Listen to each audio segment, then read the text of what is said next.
The big review is here. I made an announcement on my Discord yesterday that this review would be out either in the morning or later, last night or later in the morning. And yeah, it's going to be released in the morning. Well, not morning, but more like 1 o'clock ish. But yeah, welcome to Avengers Endgame spoiler review. This review is going to be filled with spoilers. If you haven't seen the movie, I highly suggest you watch the movie because this movie is incredible. It's absolutely incredible. It's a lot better than the last movie I saw in theaters, which is Shazam, but it's not, if you think about it, it's not a very fair comparison, but I am because this is the last movie I saw in theaters before this one. So I have my notes here about what I need to say. So quick non-spoilery thoughts before I go into spoilers. This movie was really good. I wish it doesn't feel like it has to be 3 hours. Like I think a little bit in the first act can be trimmed a tiny bit, not very much, but I don't know, maybe a 2 hour and 2 hour 50-minute movie or something. Other than that, like this movie's incredible. Like I have almost no flaws with it. However, I did like Infinity War better, even though I found myself enjoying Endgame more. That doesn't really make any sense, but I don't know. I just did. Um, Deaths. How are they handled? So, the deaths in this movie are, they're there.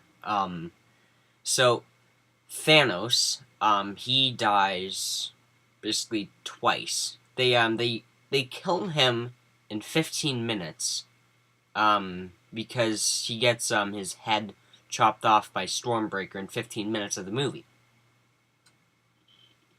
That was unexpected. Um, then the next main person to die is Black Widow.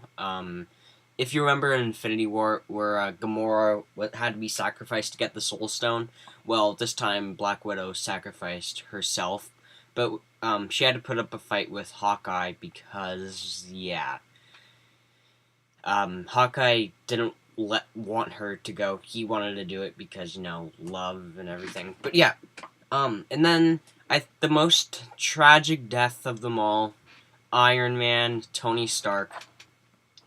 I thought that Iron Man was going to die just because his contract was up with Marvel, and it would be a good ending for him to die in Endgame. The guy who started everything, started the entire Marvel, cinematic universe, and ended it off at Endgame.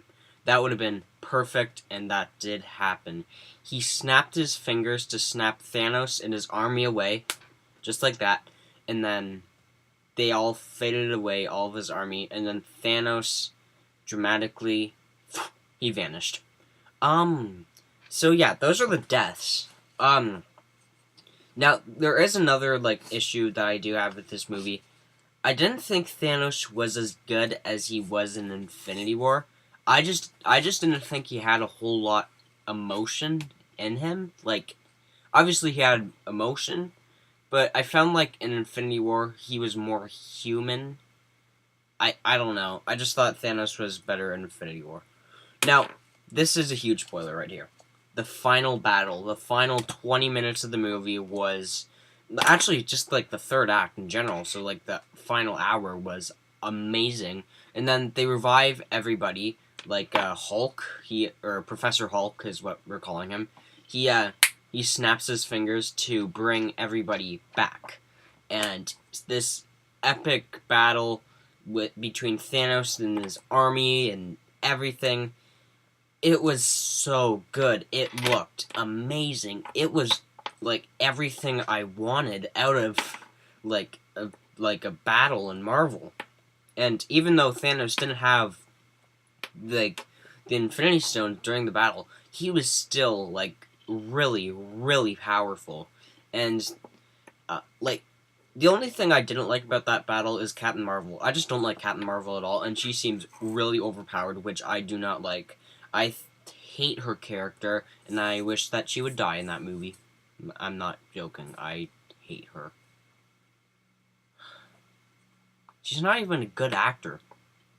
Anyway, um, the emotion in this movie. Now, this movie is definitely emotional. A lot of my friends that saw this movie said they cried during Iron Man's death and stuff. I don't cry at movies unless there's an animal in it, and there's no animals in it, so I didn't cry. But the, it was very emotional and sad. I didn't cry, but I can understand why people were crying. This movie was very sad and happy at the end because of everything. Everything gets turned around, and I'll get to that in a minute. Now, this is going to be a little bit of a longer section. The first, the second, and the third acts. I'm going to be talking about them. The third act, like I said in my mini Avengers Endgame review, I feel like it could have been trimmed a little bit because it just felt like they were repeating like a lot of certain things, and if they cut out like maybe like a few minutes of that, save some time. Um, that's basically the first act of them figuring out what they're gonna do. And humor, obviously, it's funny. The whole movie is sprinkled with humor that made me laugh a lot. Like, there's this one section where they're going with Thor, and if you don't know me, I do sometimes play Fortnite. Don't sue me for that. I enjoy it. And Thor, he gained a lot of weight, and it showed him playing Fortnite on his TV, and like he got mad at somebody that killed him, and then he sent him like a death threat. It was amazing. It was hilarious, and I will never forget that. As soon as this movie comes out on Blu-ray, I'm buying it like right away. Anyway, the second act is so good. My dad wasn't a huge fan of it, but I personally really liked it. Where they had to go in between different movies. Like they went in Guardians of the Galaxy, Thor.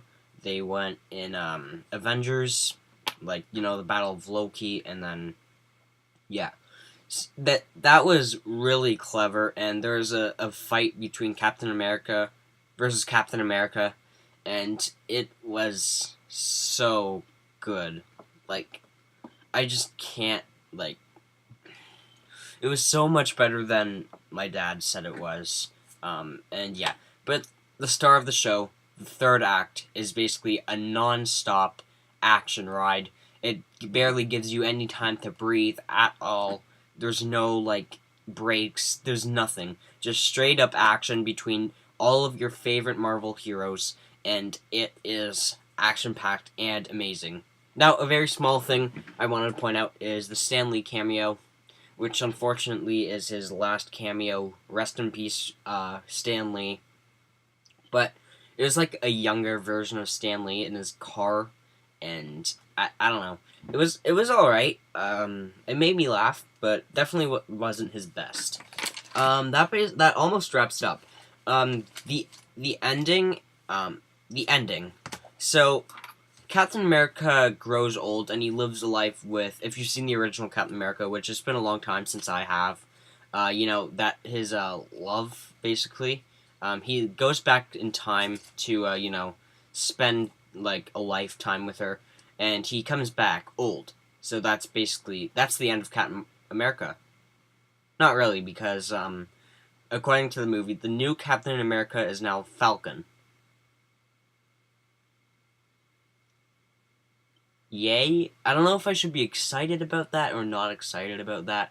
I just hope that Falcon does a good job. It seems like they're replacing basically every hero, like, not every, but some heroes that either died or are done with, like, other heroes like Falcon, and then it's, the new Spider-Man Far From Home trailer is kind of giving vibes that, you know, Spider-Man might be the next Iron Man, right? I don't know, just the way that it was put, it's kind of like how it felt to me. Anyway, that was the ending. Obviously, Iron Man's funeral. Man, that was sad. And then all of the characters were there, even the ones that weren't even like in Endgame at all until that moment. It was nice. Even like It was just awesome.